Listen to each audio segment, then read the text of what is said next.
আগে আপনাদের এই মাঠে মোতাহার হোসেন এবং তার ছেলে সোহাগ এসে আপনাদেরকে বলছিল যারা এখনো নৌকায় চড়েন নাই তারা নৌকায় চড়েন বলছিল কিনা বলেন। আসলে ক্ষমতা দাপট জুলুম করে কারোর মন জয় করা যায়? আরে ভাই, ভালোবাসা দিয়ে তো মন জয় করতে হবে। আপনার ভিতরে যদি ভালোবাসাই না থাকে, আপনি যদি ভালোবাসা দিয়ে মানুষের হৃদয় জয় করতে না পারেন, ক্ষমতা দেখিয়ে দাপট দেখিয়ে কতদিন আপনি ধরে রাখবেন? সেটার বাস্তব চিত্র কিন্তু গত 5 তারিখে আমরা দেখেছি। প্রিয় নেতৃবৃন্দ, 16টি বছর জামাত বিএনপি একসাথে কাঁধে কাঁধ মিলিয়ে প্রত্যেকটি আন্দোলন সংগ্রাম করেছি এই তাবেদারি সরকারের বিরুদ্ধে। এটা আপনারা জানেন যারা আমাদের সাথে আন্দোলন সংগ্রামে ছিলেন। এই সংগ্রামটির শেষ রূপ পায় ছাত্র আন্দোলনের মাধ্যমে।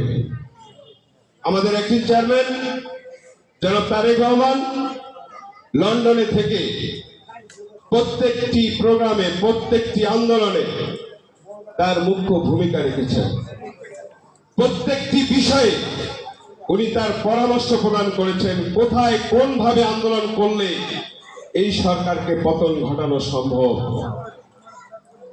আজকে এই লোকটি বাংলাদেশে থেকে বিএনপিকে নেতৃত্ব দেওয়ার কথা ছিল, কিন্তু এই ফ্যাসিস্ট দাবেদারি হাসিনা সরকার এই লোকটির নামে কিছু মিথ্যা বানোয়াট মামলা দিয়ে সাজা দিয়ে দেশান্তরিত করে রেখেছেন।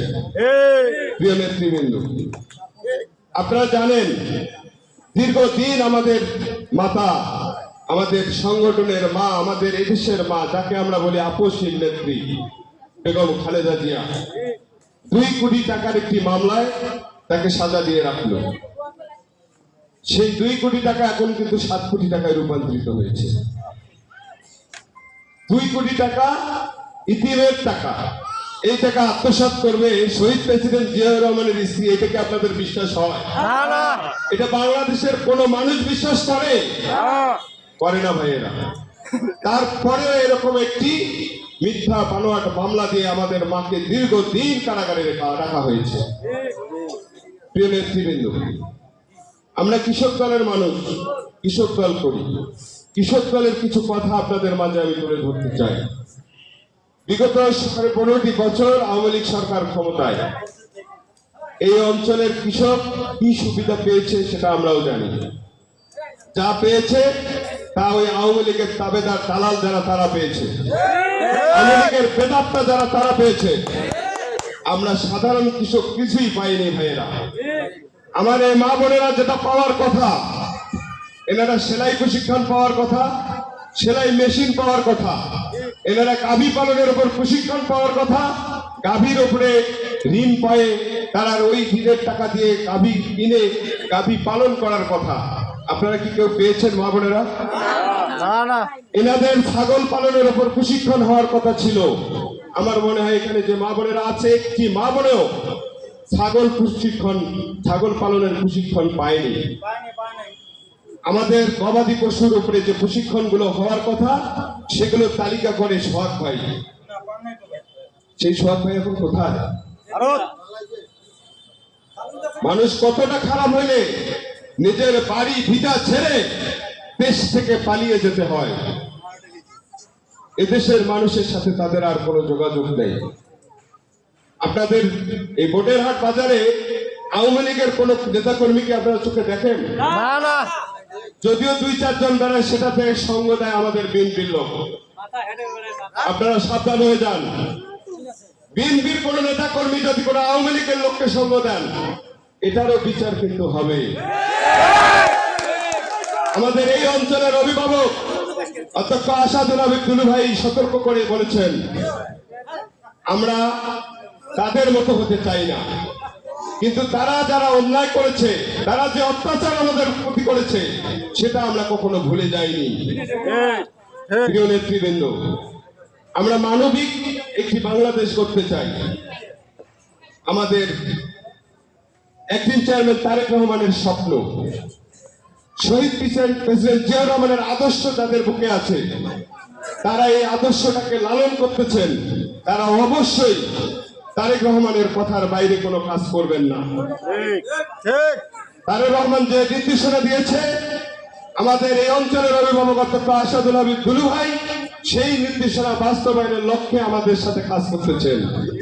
প্রিয় নেতৃবৃন্দ, আমরা সেই লক্ষ্যেই কিন্তু কাজ করব। আমরা কোনো জুলুম করব না, আমরা কারোর সাথে কোনো অন্যায় করব না, আমরা কোনো চাঁদাবাজি করব না, কোনো টেন্ডারবাজি করব না। আপনাকে আমাদের সাথে একমত? রাজীব প্রধান যখন নির্বাচনে অংশগ্রহণ করে তখন আপনাদের ভেলাগুড়ের মাটি থেকেও একই দিনে একই সাথে 87 জন লোককে উঠাই নেওয়া যায়। আপনারা জানেন কি জানেন না বলেন? এই 87 জন লোকের মধ্যে 79 জনকে চালান দেওয়া হয়। তাদের অপরাধ কি? তাদের অপরাধ একটাই, তারা জাতীয়তাবাদে বিশ্বাসী, তারা ধানের শীষের কাণ্ডারি। তারা ধানের শীষের মিটিং করছে, পরের দিন ভোট কেন্দ্রে কাকে এজেন্ট ডাকবে এই বিষয়টা আলাপ করছে। কিন্তু তারা একটা মামলা দিল যে তারা নাকি নাশকতা করার জন্য সেখানে পরিকল্পনা করতেছিল। কতটা খারাপ আওয়ামী লীগ এটা আপনারা জানেন, আমি আপনাদেরকে সে বিষয়ে বলবো না। আমি শুধু বলবো যে লোকটি 18 সালের নির্বাচনে ধানের শীষ নিয়ে এই অঞ্চলে ভোট করেছিলেন ওই লোকটি প্রত্যেকটি মুহূর্ত আমাদের সঙ্গে কিন্তু আছেন।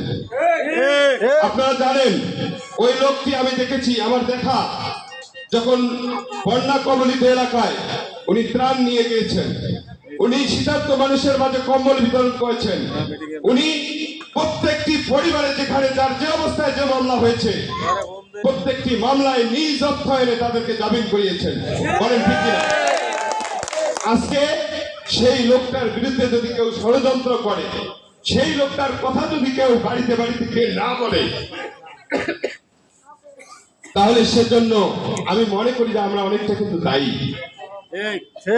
আজকে ব্যারিস্টার হাসান রাজীব প্রধান উনি ব্যক্তিত্ব একজন, কিন্তু ওই লোকটাকে আমরা যারা ভালোবাসি, আমরা যারা জাতীয়বাদে বিশ্বাসী, যারা তারেক রহমানের নির্দেশকে বিশ্বাস করি, যারা খালেদা জিয়ার কথাকে বিশ্বাস করি, যারা দুলু ভাইয়ের কথাকে বিশ্বাস করি, তাহলে তাদের এই বিশ্বাসের মর্যাদা রাখতে গিয়ে আজকে ব্যারিস্টার হাসান রাজীবের কথা প্রত্যেকটি পাড়া মহল্লায় প্রত্যেকটি লোকের ঘরে ঘরে পৌঁছাইতে হবে কিনা বলেন?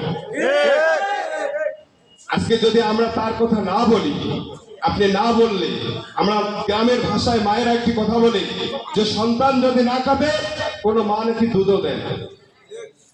তার মানে সন্তান কাঁদলে মা বুঝতে পারে যে বাচ্চাটার খিদা লাগছে, ঠিক কিনা বলেন?